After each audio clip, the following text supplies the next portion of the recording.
स्वागत है आप सभी का एनएफ न्यूज पर। मैं हूं आपके साथ रोहित। अयोध्या एक बार फिर से राममय हो गई है क्योंकि भगवा ध्वज राम मंदिर के शिखर पर लहरा रहा है। 500 सालों का जो सपना था वो पूरा हो चुका है। 22 जनवरी 2024 को रामलला की प्राण प्रतिष्ठा हुई और उसके बाद भी मंदिर का निर्माण कार्य चलता रहा और अब आखिरकार 25 नवंबर 2025 को विजय पताका कहिए लहरा दी गई। इस दौरान प्रधानमंत्री नरेंद्र मोदी, उत्तर प्रदेश के मुख्यमंत्री योगी आदित्यनाथ और संघ प्रमुख मोहन भागवत मौजूद रहे।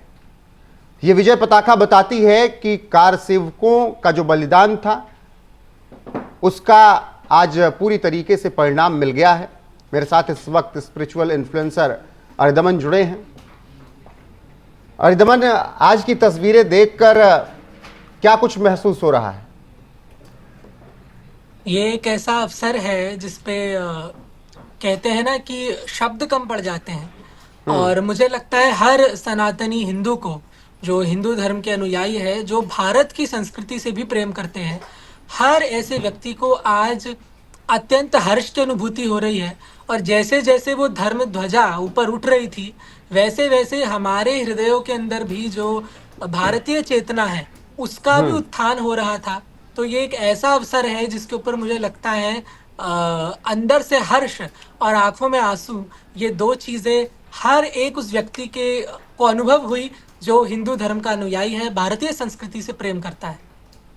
बिल्कुल। और प्रधानमंत्री नरेंद्र मोदी जब धर्म ध्वजा ऊपर जा रही थी तो वो एक टक निहार रहे थे और उनका आज का सपना नहीं था, या योगी आदित्यनाथ का या उनके गुरुओं का आज का सपना नहीं था। सदियां बीत गई, कितनी पीढ़ियां खप गई राम मंदिर का सपना देखते देखते। आज जब ये तस्वीरें आई तो निश्चित तौर पर पूरी अयोध्या राममय है। लेकिन क्या आपको लगता है कि कार सेवकों का जो बलिदान था आज उसे पूरी तरीके से परिणाम उसको मिल गया, उनके बलिदान को गवाया नहीं गया, जाया नहीं किया गया? जी बिल्कुल। और कार सेवकों का तो बलिदान रहा ही रहा, लेकिन मैं तो कहता हूं इन 500 वर्षों में, जब से श्री राम मंदिर का जो विध्वंस हुआ उसके बाद से, इन 500 वर्षों बाद आज जाकर के उस बीच के जितने हमारे पूर्वज हुए जिन्होंने संघर्ष करा, चाहे वह जितने क्षत्रिय हुए, जितने राजा हुए, जितने बलिदानी हुए, क्रांतिकारी हुए, जिन्होंने इस राष्ट्र के लिए, मैं तो कहता हूँ राम मंदिर तो वो प्रतीक है जिससे संपूर्ण हिंदू सभ्यता की जो है वो एक प्रतीक है, जिससे वो नेतृत्व के रूप से दिखता है। लेकिन राम मंदिर पे जो धर्म ध्वजा आज लगी है, आज ही वास्तविक शांति उन सभी बलिदानियों को, उन सभी लोगों को मिली है जिन्होंने इस धर्म के लिए बलिदान दिए हैं, इस राष्ट्र के लिए बलिदान दिए हैं, इसकी संस्कृति के लिए बलिदान दिए हैं। तो निश्चित ही कार सेवकों के जो बलिदान थे, जो बिना किसी चिंता को लेकर के उन्होंने अपने प्राणों तक के बलिदान प्रभु श्री राम की पुनः स्थापना के लिए दे दिए, आज उन सभी लोगों को इस धर्म ध्वजा के आरोहण के माध्यम से उन सभी की आत्माओं को शांति मिली है और वास्तविक श्रद्धांजलि आज उनको इस ही माध्यम से मिली है। बिल्कुल दमन। लेकिन जैसे राम मंदिर का विरोध हमेशा होता रहा, राम को काल्पनिक माना गया इस देश के तमाम नेताओं और पार्टियों की तरफ से, आज जब धर्म ध्वजा लहरा रही है तो इस बीच भी विरोध शुरू हो गया है।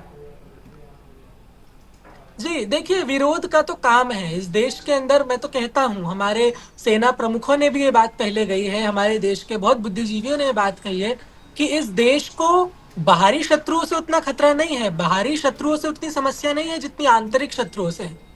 तो ये बात तो निश्चित है, जब भी कोई अच्छा कार्य होता है तो इस देश के अंदर ऐसे असामाजिक तत्व हैं, ऐसे आतंकवादी किस्म के तत्व हैं जिनको समस्या होती है।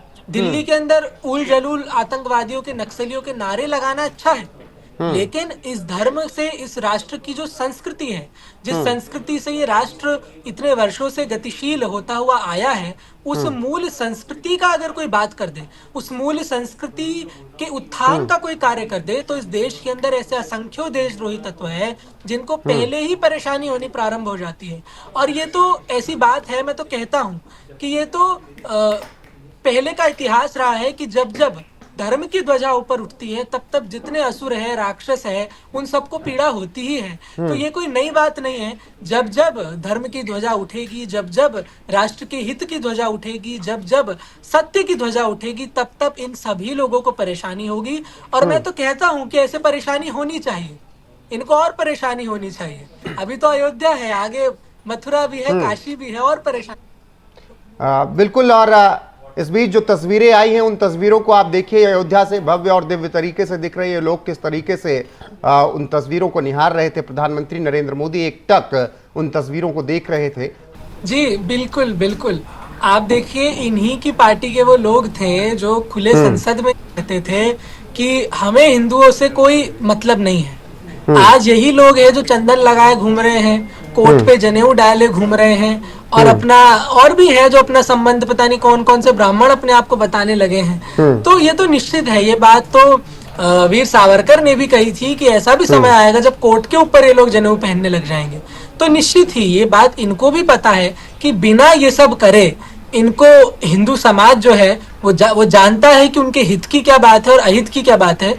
तो कहीं ना कहीं उनको ये बात लगती होगी अवश्य कि अगर हमने अपने आप को अधिक हिंदू धर्म से, हम कहते हैं ना, साइडलाइन किया, तो हमारा जो बचा कुचा साम्राज्य है वो भी मिट जाएगा। तो ये बात उनको निश्चित ही वो जानते हैं, और इसीलिए इस उपलक्ष्य में वो इस चीज का प्रदर्शन कर रहे हैं कि हाँ, हम भी हिंदू हैं।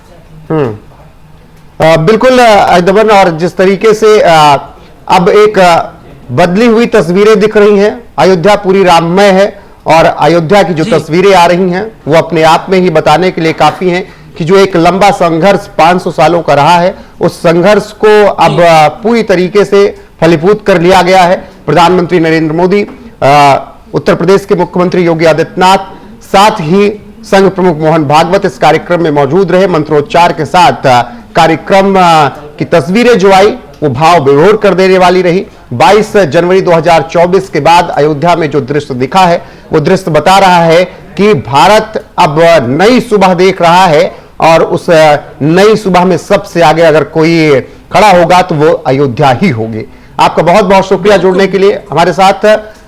बाकी दर्शकों की क्या राय है कमेंट सेक्शन में जाकर जरूर बताइएगा। बने रहेगा हमारे साथ लगातार। नमस्कार। पुरुषोत्तम बनता है जब श्री राम अयोध्या से वनवास को गए तो वे युवराज राम थे, लेकिन जब लौटे तो मर्यादा पुरुषोत्तम बनकर के आए,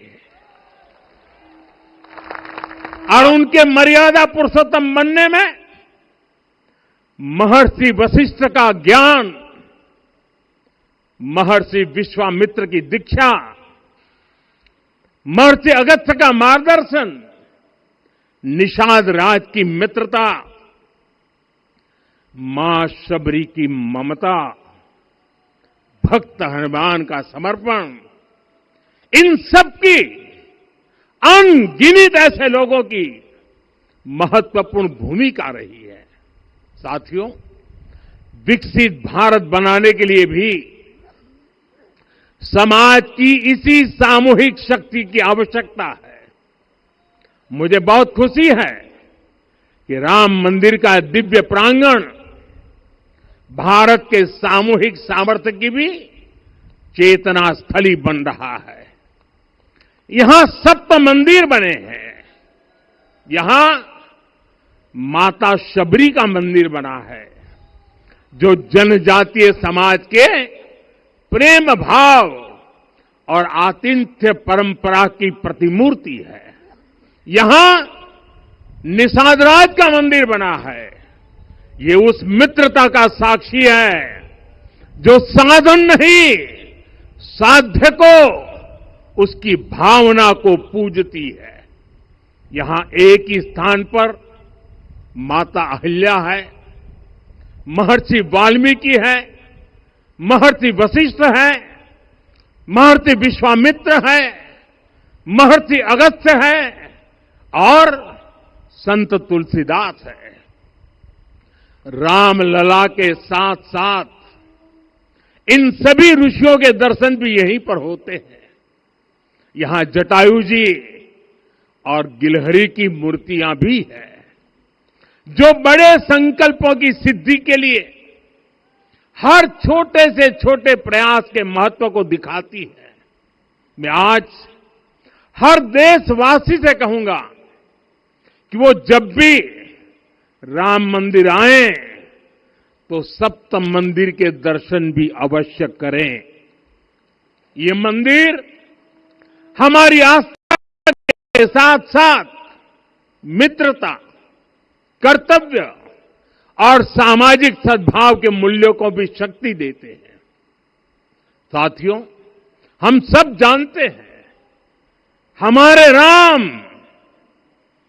भेद से नहीं भाव से जुड़ते हैं।